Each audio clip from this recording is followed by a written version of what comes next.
Hello, this guide is how to use bibliographies in Word 2010. In this guide, you will learn adding a book as a source, adding a website, and inserting a table of references into your Word document. So, here's our very long research paper. First thing that we want to do is, when you're in the normal Word 2010, this is your home page menu. Go to References. Then you need to go into Insert Citation. Then you do Add New Source. The type of source is a book. Then you enter the author. So edit, last name, R-I-O-R, then first name, if they have a middle initial or a middle name, add it there. Then just click Add, OK. Then enter the title of this book. The title of this book is The Lightning.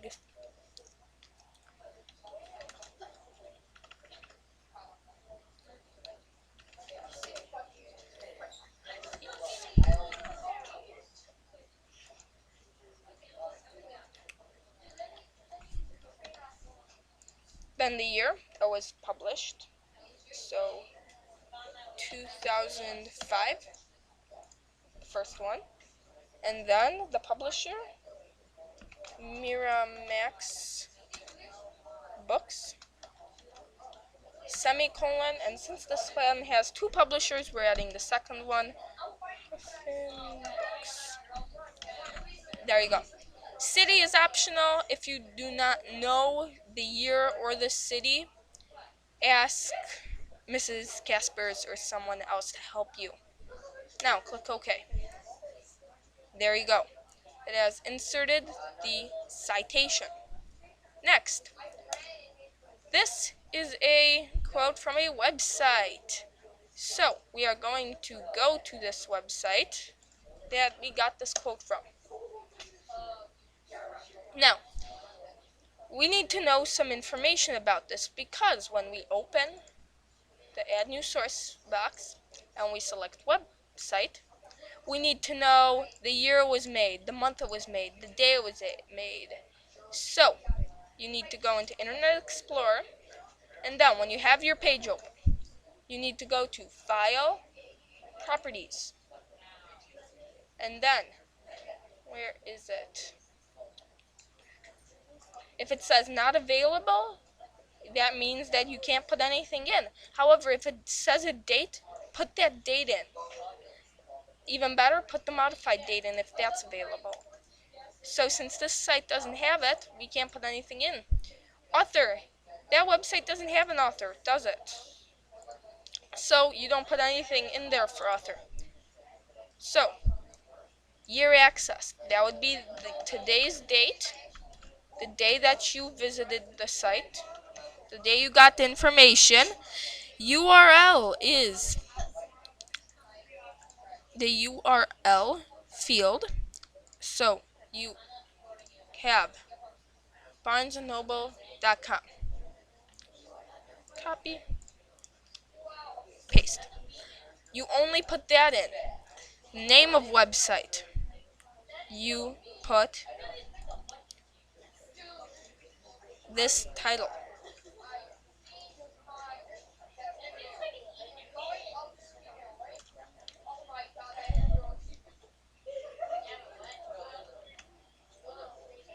Sorry, that goes into the name of web page.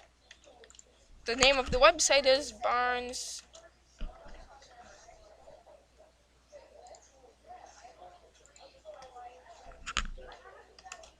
and Store. So that's usually the logo in the corner. If it's a company or if it's a journal, you put that. And then usually it's the title that you put in on top. Okay, so we have the most important information, the name of the website, name of the web page, the name of the website, the day, month, and year you accessed it, and the URL. Now you may be wondering, why do I need the day, the month, and the year that I accessed it? Sometimes things change. Sometimes they may edit it. So it is very important that you put the correct date in. Because if your teacher goes in and checks and there's no website, they'll wonder why. Okay, so since we have everything, okay. There we go. And we have the second entry in. Now, wonderful. But where do I see the full author name and the rest of the information? Like, where did I get the website?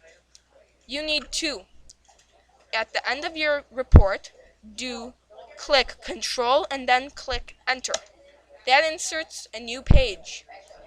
Now, on this page, we want to insert they call it a works cited or bibliography, whichever one you prefer to do. They're both the same thing. So we like works cited. And there we go. It has everything that we entered. Now, let's say that we modify a citation. So let's say this one, let's say that we have an error in one of our things and we have to erase it. Okay? So in this case, this one. We have a mistake. We made a mistake. We need to get rid of that. Okay. So next we insert a new source. So it's a book. And I misspelled the author's last name. Riordan. Rick. So now since I spelled it correctly, you hit OK. Then you enter the title. The